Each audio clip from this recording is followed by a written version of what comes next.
अगर माननीय मुख्यमंत्री जी हमारे से आगे बातचीत नहीं करते और हमें ये आश्वासन नहीं देते कि हम अगले जो हमारा फाइनेंशियल ईयर आ रहा है बजट उसमें ये प्रोविज़न नहीं करते, तो हिमाचल प्रदेश का जो पेंशनर वेलफेयर एसोसिएशन है, ये आने वाले दिनों में सड़क पर उतरने में भी गुरेज नहीं करेगा। और बाकी जो उनसे बात की, मेन मुद्दा हमारा था कि आने वाला बजट सेशन जो है 10 तारीख से शुरू होने वाला है और इस बजट में जो हमारा पेंशनर्स का 6th पे कमीशन का जो एरियर है और खास करके वो पेंशनर जो 16 और 22 के बीच रिटायर हुए,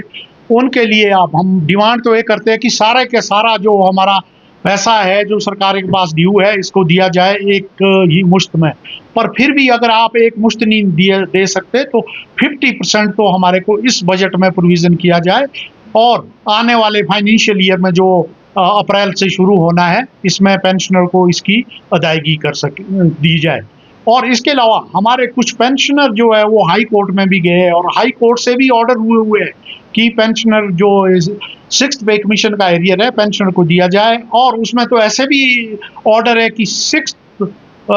जो पे कमीशन का एरियर है उसको विद 6% इंटरेस्ट 2016 से दिया जाए। तो हम उसको वहाँ भी देख रहे हैं हाई कोर्ट में और वहाँ जो माननीय हाई कोर्ट में जो पेशी जो लगी है वो 1 अप्रैल की है। तो ये भी हमने आज माननीय मुख्यमंत्री जी से बात की। अगर फिर भी आने वाले दिनों में अगर बजट सेशन के दौरान माननीय मुख्यमंत्री जी ने एक और बोला कि हम आपको और सबको मीटिंग के लिए बुलाएंगे और पूरे प्रदेश के जितने भी जिला के हमारे प्रधान और महामंत्री है और जिला जो हमारे बाकी ऑफिस बेरर है और स्टेट के जो मेन ऑफिस बेरर है उनकी मैं एक मीटिंग जल्दी ही कॉल करूंगा। जैसा कि हमारे महामंत्री जी ने भी बोला था, ये हो सकता है कि हमारे को अभी बजट सेशन के दौरान बुलाए और उसमें ये बात करेंगे। उसमें भी हमारा यही मुद्दा रहेगा,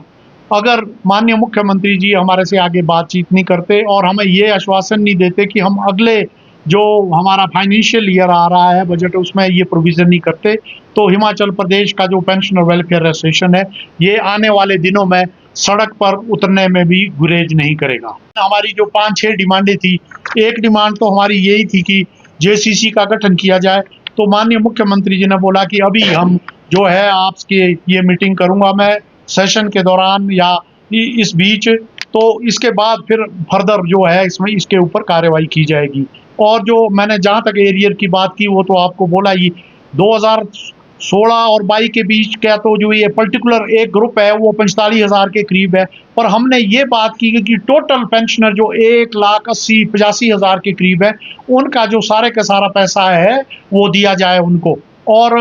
माननीय मुख्यमंत्री जी ने ये भी बात की कि 75 साल से ऊपर के पेंशनर को तो ये जो है ये दे चुके हैं, पर उनकी भी 11% जो डीए की जो किस्तें है वो ड्यू है। और इसके अलावा हमारे जो मेडिकल के बिल है वो करोड़ों के पेंडिंग है, ये भी हमने बात की है कि उनके लिए भी उसमें प्रोविज़न किया जाए। और इसके अलावा एक जो कम्यूटेशन पीरियड है हमारा जो 15 साल का है वो उसको घटा के 10 साल किया जाए, 12 साल किया जाए, जैसे कि दूसरी एडजॉइनिंग स्टेट में भी किया है।